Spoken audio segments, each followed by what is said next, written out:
Buenas! Galera, nosso conteúdo hoje, um conteúdo bastante importante, é o conteúdo de soluções.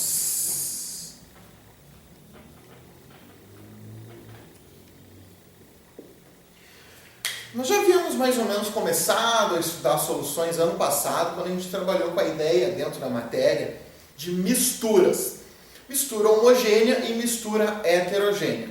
Bom, em resumo bem simples, soluções são misturas homogêneas. Vamos lembrar o que é mistura homogênea. Mistura homogênea é quando duas ou mais substâncias se misturam e aparentam ser uma única. E nem mesmo um microscópio eletrônico consegue detectar a diferença que existe entre essas substâncias. Outra característica das substâncias é que em qualquer parte daquele todo, uma vez das duas substâncias misturadas na solução, qualquer parte daquele todo ali, que eu pegar as substâncias, elas vão ter a mesma proporção. Então, se eu tenho uma proporção lá, onde eu misturei uma quantidade de álcool, uma quantidade X de álcool, 100 gramas de álcool para 900 gramas de água, em qualquer parte da solução que eu pegar, a parte de álcool em relação à parte de água vai ter que estar 1 para 9. Uma parte de álcool para 9 partes de água. Tá? Isso é a solução. Em resumo, então, a gente pode dizer que soluções, ou solução, são misturas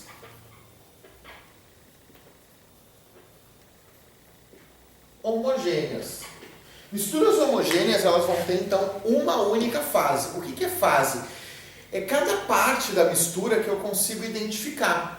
Se ela tiver duas ou mais fases, já fatalmente vai ser uma mistura heterogênea. Misturas homogêneas, elas têm somente uma fase. Então, eu vou observar e vou verificar uma coisa única. Existem, e a gente já conversa sobre isso, aquelas que parecem, mas na verdade não são, que são as chamadas dispersões coloidais. Tá? Isso significa que tu observa, mas quando tu coloca no microscópio ou no microscópio eletrônico, ela vai mostrar as partes diferentes dela.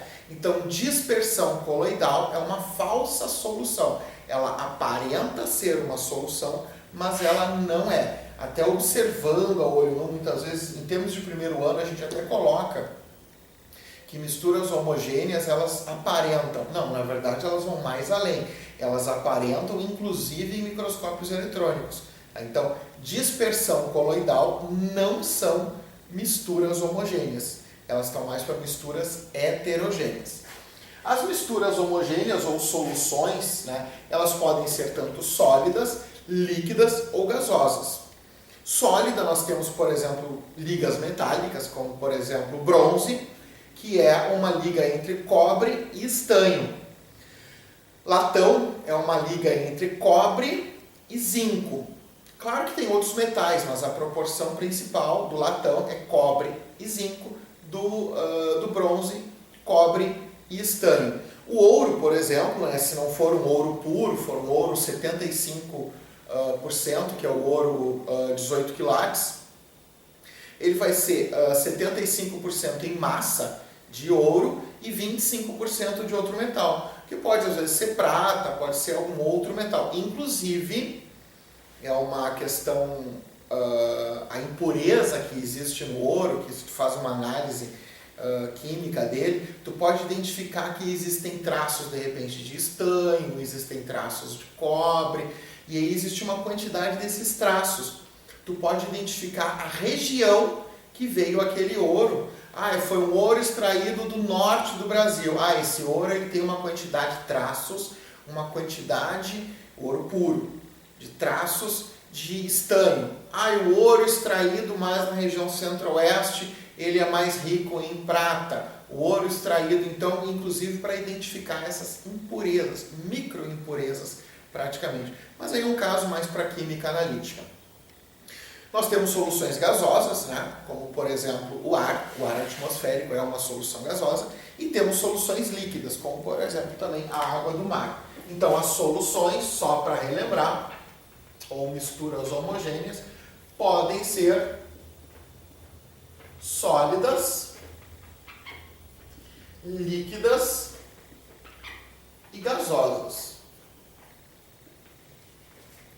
Quimicamente falando, nos interessa principalmente a solução líquida. Por quê? Se eu tenho, por exemplo, duas substâncias que são sólidas e eu coloco elas para reagir, a reação vai ocorrer na superfície de contato somente. Imagine que esse canetão aqui ele fosse uma substância metálica e ele está enferrujando. Né? Começou a enferrujar. A brincadeirinha é para enferrujar. Mas ele começou a enferrujar, né? Somente na superfície. Tanto que se eu lixo ou se eu faço algum tratamento para reverter a ferrugem, a parte interior dele não modifica nada.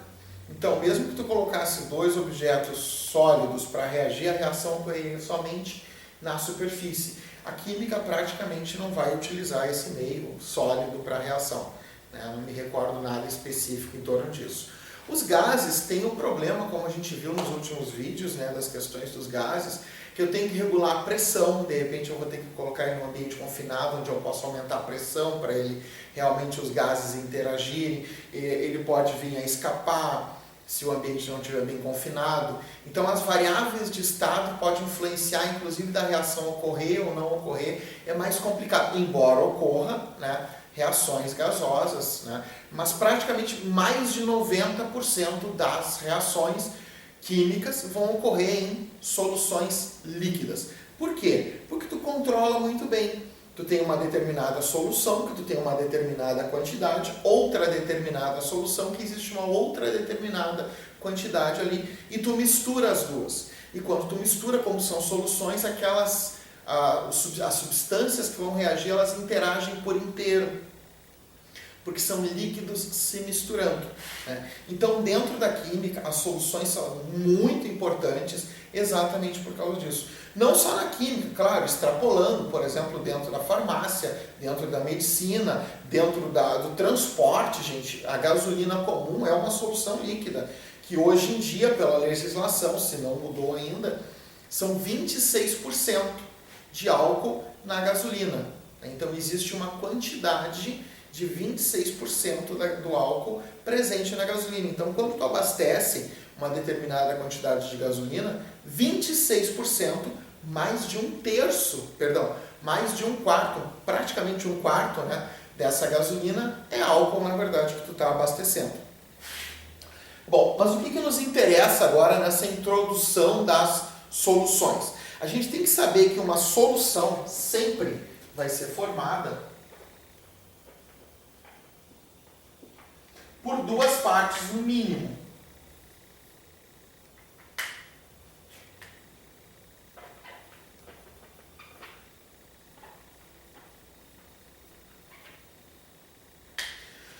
A solução vai ser formada por um soluto e por um solvente. Soluto e solvente. Quem é um e quem é outro? Soluto é aquele que é dissolvido em. Solvente é aquele que dissolve. O soluto, vejam bem, o soluto normalmente ele vai estar em menor quantidade. Normalmente. Mas isso não é uma regra 100%. Como tudo na vida, tudo na química, né, quase tudo tem exceções.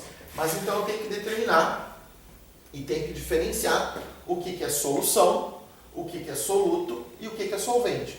Toda a solução vai ser uma mistura de um soluto e de um solvente. Não vai existir uma solução formada 100% por um soluto ou 100% por um solvente, porque ela seria uma substância pura. Tá? Então, sempre uma solução é formada por soluto e por solvente. Atentem bem para esses termos, né, porque vão ser termos muito recorrentes agora no estudo. O soluto se mistura com o solvente, formando a solução. Entendendo isso aqui, ó, já nas soluções, e entendendo o que é uma solução, que na verdade simplesmente é uma mistura homogênea. Tá? E a mistura homogênea eu não consigo diferenciar ela nem em microscópios eletrônicos. A partir de agora a gente vai começar a estudar, a quantificar essas concentrações né? Como que eu identifico quais são os tipos de concentrações que existem, tá? Então os próximos vídeos vão falar cada um de uma concentração específica, apresentando a fórmula, tá? As aplicações matemáticas específicas, os exemplos, eu quero passar num vídeo mais em separado para vocês, tá? Com os exemplos, um por um ali, demonstrando ali como fazer a conta, tá? Mas por enquanto, gente, tá? Essa é a introdução, então, à importância das soluções para nós. E as soluções estão em muitas partes, né? Como eu já citei, os combustíveis, quando tu vai tomar um remédio, um xarope, é uma solução. A maioria dos comprimidos também acaba sendo uma solução, porque ele tem que estar espalhado ali, o fármaco vai estar espalhado de uma forma homogênea naquele comprimido, né? Um refrigerante, uma água mineral é uma solução também. Os metais, muito importante, ligas metálicas vão ser soluções. Se não fosse solução, ela poderia enfrentar alguma área menor